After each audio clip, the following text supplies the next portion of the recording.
of the one killed had little or no criminal history and were often accused of minor drug-related conduct or perceived drug use by the authorities. These were people living in poverty, were treated as expendable by a system that failed to prioritize their protection and to address the structural conditions underlying their struggles. Rather than addressing the root causes of drug addiction, such as poverty, lack of education, unemployment, and inequality, the Duterte administration framed the issue as a criminal one, focusing on punitive enforcement over social responses. Mr. Duterte's response was a selective, violent crackdown of the most vulnerable, recasting conditions of marginalizations as grounds for criminal targeting, rather as manifestations of social injustice. Framed on its face as a campaign against illegal drugs, it in reality reflected broader social political dynamics, including the targeting of marginalized communities, the use of state violence, and the deflection of attention from deeper structural problems.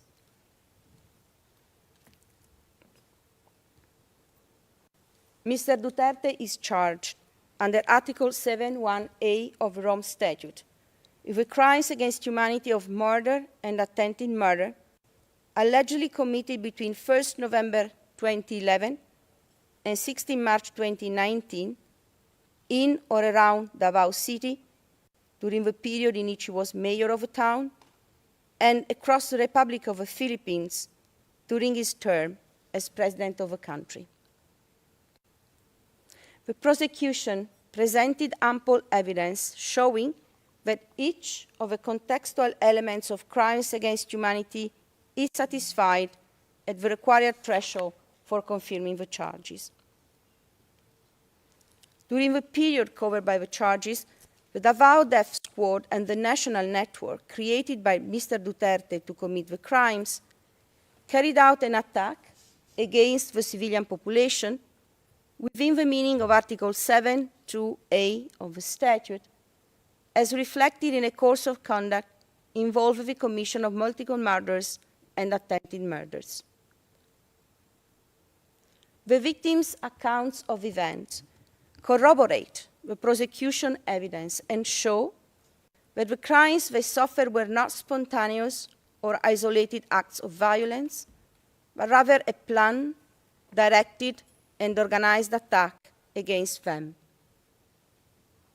The attack was massive, carried out collectively with considerable seriousness, and directed against a multiplicity of civilians. The victims were all civilians. The repeated lethal operations were conducted in residential and other civilian settings. As already indicated, the victims largely came from marginalized communities, were suspected by the authorities' involvement in criminal, often drug-related activities, and together with their families, they were targeted in their homes and neighborhoods. The attack was widespread and systematic, and we refer, Your Honor, to Annex D and E of the prosecution pre-trial brief. The attack was widespread because of its large-scale nature and the number of victims. In this regard, the number of victims affected by the events within the charges is one of the most relevant factors to be taken into consideration for the purpose of determining under the chapeau of Article 7(1) of the statute whether the attack was widespread or systematic. The broad geographical spread of the victimization, combined with a significant number of victims, confirm the wide scope of the attack. As the prosecution has made clear yesterday and today, the instances of murders and attempted murders in the document containing the charges and in the pre-trial brief are simply illustrative of a much broader pattern of victimization. In fact, the actual scale of victimization extends well beyond the 49 incidents affecting 78 victims presented by the prosecution. The prosecution itself referred to thousands of civilians murdered. And we recall here the content of paragraph 73 of the prosecution pre-trial brief, as well as the remarks by Ms. Croft just 15, 20 minutes ago. As reported by Human Rights Watch in a report published in 2022, since 2016, the Philippine police have admitted its involvement in the death of more than 6,200 people in drug raids across the country. In a 2020 report, the United Nations Office of the High Commissioner for Human Rights reported 8,663 deaths occurred in the drug war. The Human Rights Commission of the Philippines and domestic human rights group report death tolls that are 2 to 3 times higher than the UN figure.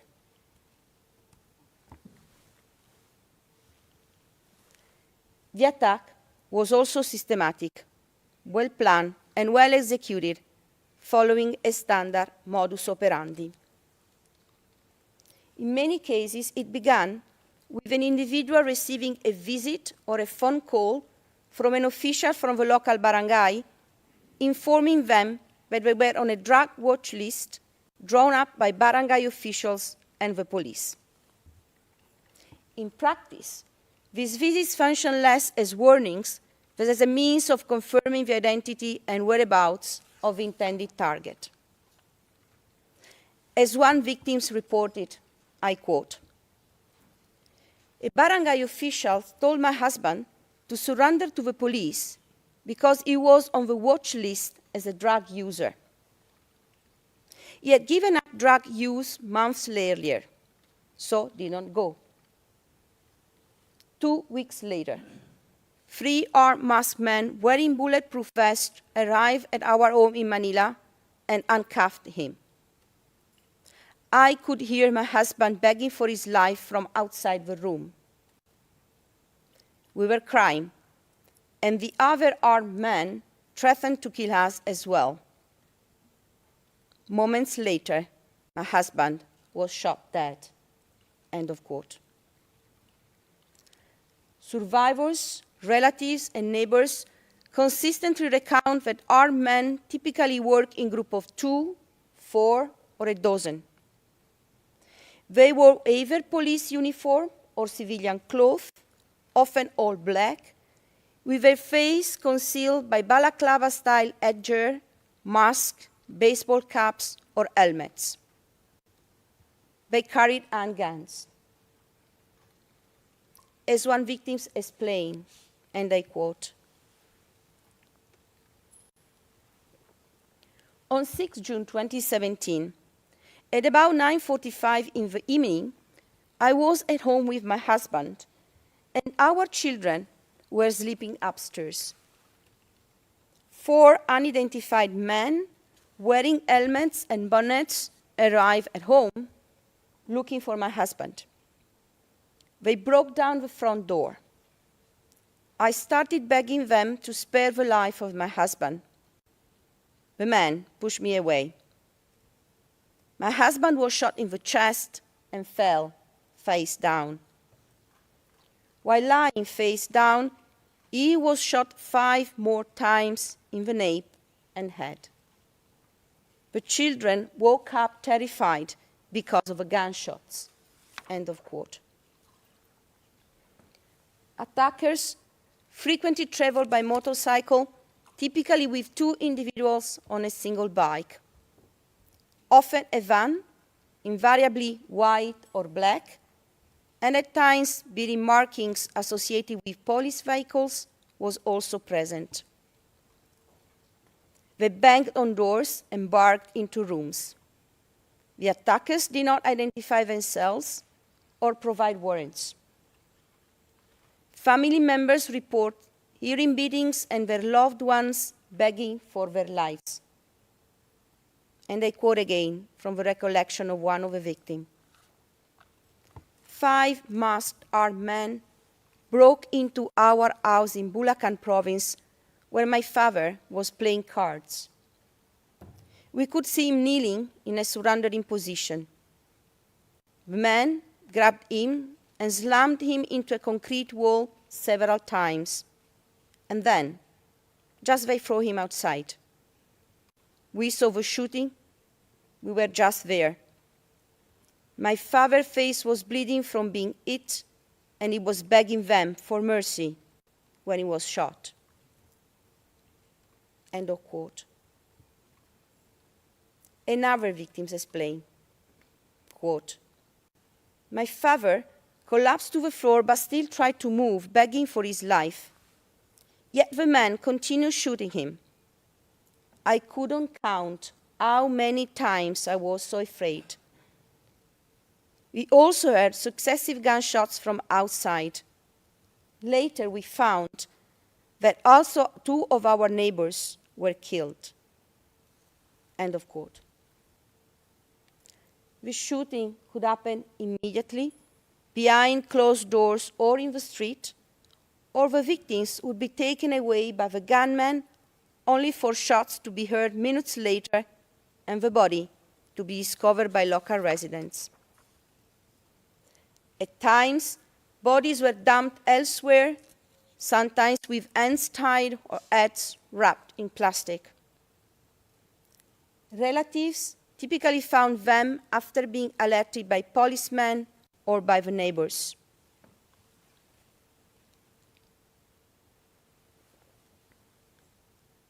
A victim recalled, quote, "6 masked armed men broke into the house where a small group, including several teenagers, were watching television. The men arrested and beat 2 young boys they believed were drug suspects and then took them away on motorcycles. A half hour later, after hearing from a uniformed policeman, we, referring to the relatives, rushed to a nearby bridge to find their bodies, both with gunshot wounds to the head, their hands tied with cloth. The gunmen were still at the scene, while uniformed police cordoned off the area." Another victim recounted, quote, "A week after his brother was killed, 10 police officers, some in civilian clothes, arrested my other son and took him to the local barangay office. That evening, masked armed men abducted him from the barangay office. Shortly afterwards, his body was found under a bridge a block away. When we found him, we saw that his entire head had been wrapped in packing tape and his hands had been tied behind his back. He had been shot execution style through the mouth." End of quote. And another one, quote, "The body seemed like it was just thrown out. The nails were removed, one eyeball was missing, stuffed by cotton." End of quote. Relatives and witnesses often saw uniformed police in the immediate surroundings of the incident securing the perimeter. Special crime scene investigators typically arrived within minutes. In numerous cases, an unregistered 38 or 45 caliber gun and a packet of shabu were found placed beside the body. And instead of fleeing from the police, the gunman would mingle with them. As one of the victims described, I quote, "On 7 June 2018 in the morning, I was at home when I saw my son coming back from his work on the opposite side of the street. Suddenly, I saw 8 policemen, 3 in uniform and 3 in civilian clothes. 2 of them crossed the street. They took my son and banged his head against the wall. They accused him of selling shabu. He denied. He was then taken to the door of the house. He was shouting, "Mama, help me!" I took a piece of wood and hit one policeman. Suddenly, one policeman pointed the gun against my son. He shot twice, at the head and at the chest. While in shock, I saw one police officer placing 4 packets of shabu and the gun around the body of my son. End of quote. The same account of another victim who simply recalled, after the shooting of my son, who was only 19, uniformed police showed me his body in the house and a 45 caliber handgun next to his body. I told them that my son could not afford and did not possess a gun, and therefore could not possibly have attempted to shoot at the police. I said he cannot even pay the rent. His sister paid the rent for him. End of quote. On occasions, victims were still alive when found by the relatives and taken to the hospital, where they later succumbed to their injuries.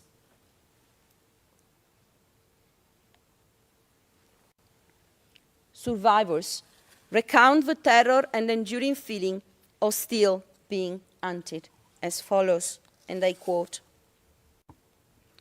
"In September 2016, a police officer pretending to be a commuter boarded my tricycle. He asked me to pass by the police station. There, I was stopped by a group of men who turned to be police officers. I was taken to the precinct, beaten, and forced to reveal the identity of drug pushers. I didn't know.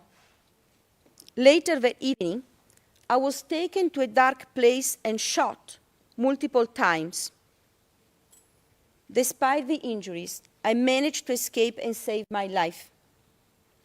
I still have the consequence of the injuries, and I feel deep sadness, anger, and fear of being caught again." End of quote. Another survivor explained, quote, "They killed my 4 friends kneeling and defenseless. I heard a barrage of gunshots, voices, and one officer saying, 'Let it be. Let's say they fought back and let's leave the evidence.' I lay next to one of my friends pretending to be dead. When the armed officer left, I crawled out of the room and headed towards the edge of a ravine. Holding my chest with one hand to stop the bleeding, I slid downwards and fell to the creek bed. I crossed it, climbed the hill on the other side, and walked toward the highway. There, I encountered someone I knew and desperately begged for help." End of quote. Although the charges concern only the crimes of murder and attempted murder, victims' accounts also reveal widespread acts of torture, ill treatment, and rape. Young people were particularly exposed to torture and cruel and inhuman treatments, including unlawful arrest. A number of victims participating in these proceedings were minor when they were attempted to be killed, and a number of victims participating in the proceedings recount the killing of their nephew, son, cousin, who was under 18 at the age of killing. And this morning, Mr. Jeremy provided the example of Kian de los Santos, who was 17 at the time of his killing. Reported forms of torture include beating, kicking, slapping, blows to the head, electrocution, and death threats. On several occasions, law enforcement officials used arrests, inclusion in the drug watch list, and drug-related accusations as a tool of coercion to perpetrate rape and other forms of sexual violence. In September 2018, a young boy was taken by the police and brought to the precinct. His mother recounted, I quote,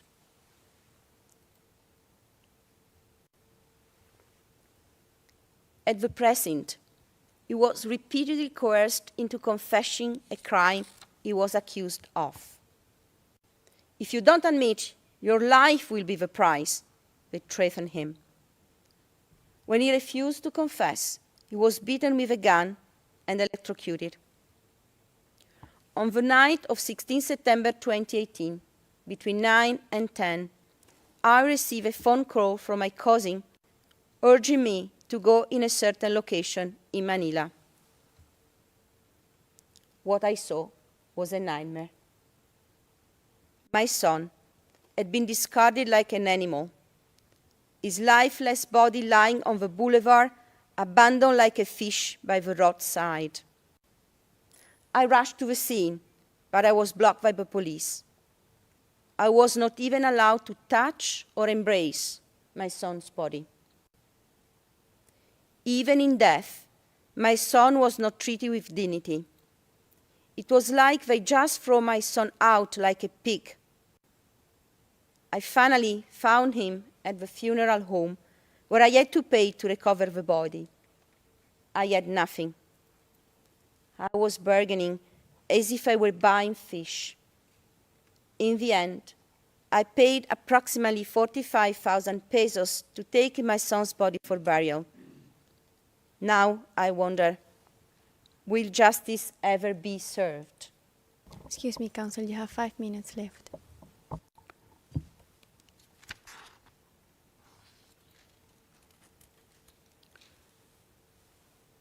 Official police reports of these incidents invariably invoked self-defense to justify the killings, despite eyewitness accounts that portray the killings as cold-blooded murders of unarmed individuals. To bolster their claims, the police routinely planted guns, spent ammunition, and drug packets beside the bodies. While these official accounts contrasted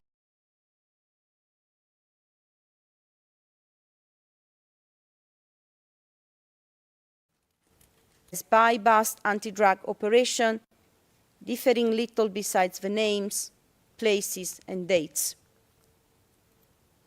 The victim was invariably described as a dealer who attempted to sell to undercover officers conducting a buy-bust operation. Specialized local anti-drug units, called Station Anti-Illegal Drug Special Operation Task Units, were usually involved. According to the reports, the victim, after being put under arrest, often uncuffed, allegedly pulled out a weapon and sought to shoot the police. In every case, the victim was killed, and none of the arresting officers were armed. In most cases, the police reporting having found shabu on or near the victim's corpse, and sometimes a gun. Often, after the killing, the bodies of the victims were brought directly to the funeral parlors. Families then had to start their calvary to find the body of their loved ones, and they had to pay high fees to retrieve the bodies. R/50082/25 had to sell the house to be able to pay for her brother's funeral and burial. Sometimes the bodies were instead left on the street or thrown into the water in a plastic bag. I believe it's a good time to stop for the flow of the speech. Thank you very much, Your Honor. Merci beaucoup, Maître. Thank you very much, Ms. Masida.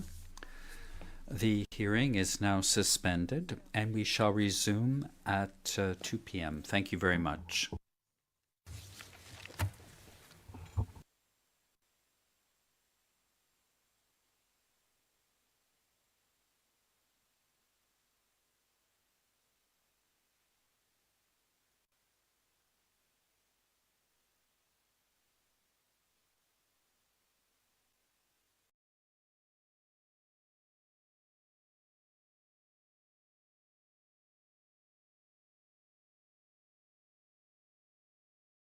Pares pala tayo, hulila sa mga magulang.